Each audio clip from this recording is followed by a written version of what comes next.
yang dirahmati Allah Subhanahu wa taala, Islam itu dibangun atas 5 perkara. Yang pertama adalah bersaksi bahwa tiada Tuhan selain Allah dan Muhammad adalah utusan Allah. Yang kedua, menegakkan sholat, berpuasa di bulan Ramadan yang saat kita laksanakan, menunaikan zakat dan menunaikan haji ke Baitullah radhiyallahu. Dari 5 fondasi ini, menurut kita pada malam hari ini kita ambil dari satu, yaitu berkenaan dengan zakat. Bapak Ibu yang berbahagia, secara umum zakat terbagi menjadi 2 jenis utama yang kita sering yaitu sholat, zakat fitrah dan zakat mal, zakat harta. Kalau zakat fitrah itu kita laksanakan atau ada zakat fitrah itu adanya puasa di bulan Ramadan. Kalau zakat mal itu bisa dibayarkan di luar daripada bulan Ramadan, yang penting cukup haulnya, cukup perhitungannya 1 tahun. Zakat fitrah wajib berjiwa bagi setiap muslim pada bulan Ramadan. Banyaknya bayaran zakat fitrah itu yang kita makan setiap hari kita 2,5 kilogram sampai 3,5 kilogram bahan pokok yang kita makan setiap hari. Kalau kita bahan pokoknya beras, maka bisa dibayarkan zakat fitrahnya itu 2,5 kilogram sampai 3,5 kilogram dengan jenis beras yang kita makan di rumah.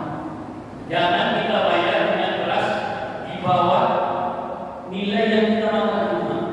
Bila perlu bayarkan zakat fitrah itu lebih baik kualitasnya ketimbang daripada yang kita makan. Kalau kita mampu untuk meningkatkan kualitas untuk membayar zakat tersebut. Yang kedua adalah zakat mal. Zakat mal itu terdiri dari zakat emas dan perak, zakat uang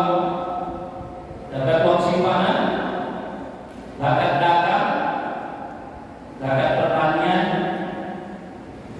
zakat profesi, zakat pertambangan, dan banyak lagi macam zakat harta itu. Jadi Bapak Ibu sekalian, kita ada di mana posisi kita ini atau profesi kita. Jadi kalau zakat harta ini hitungannya kalau sudah sampai 1 tahun pokoknya. Jadi bahasa kita adalah berkenaan dengan zakat fitrah pada malam hari ini. Perincian manfaat zakat fitrah bagi kita atau bagi orang yang menerima adalah, bagi kita zakat fitrah itu adalah mensucikan diri dan jiwa kita dari dosa-dosa yang kecil. Dosa-dosa menutupi kekurangan kita dalam pelaksanaan ibadah puasa kita, bukan menutupi dosa-dosa besar. Kalau dosa-dosa besar itu dilakukan dengan taubat nasuha, tidak bisa dibayar dengan zakat fitrah. Maka zakat fitrah itu berlaku dengan pembayarannya menutupi kekurangan puasa kita atau menutupi dosa-dosa kita yang kecil. Lalu yang kedua, menyempurnakan puasa kita. Jadi zakat itu untuk menyempurnakan zakat puasa kita selama bulan suci Ramadan yang kurang. Kita melakukan hal-hal yang tidak diinginkan atau merusak dari amalan kita dalam bulan puasa itu. Maka puasa itu atau zakat itu bisa menyempurnakan puasa kita. Lalu yang ketiga adalah memperlihat secara sifat sosial. Jadi puasa zakat fitrah itu bagian dari ibadah sosial kita. Kalau orang mampu untuk segera membayar zakat fitrah itu, sehingga saudara-saudara kita yang tidak mampu, maka dia berhak untuk menerima beras atau uang yang kita bayarkan itu, sehingga mereka nantinya dapat merasakan bahagia bersama dengan kita dalam pelaksanaan hari raya dan Idul Fitri. Sehingga tidak ada lagi kedengaran dari lingkungan kita ada masyarakat yang kekurangan. Lalu yang keempat adalah zakat fitrah itu fungsi adalah pembersih harta. Jadi pembersih harta kita Bapak Ibu sekalian, yang kelima adalah mengikis sifat kikir. Nah, sifat kikir ini membuat sifat kikir kita malas berbagi. Kita tidak ada malas berbagi, tidak ada.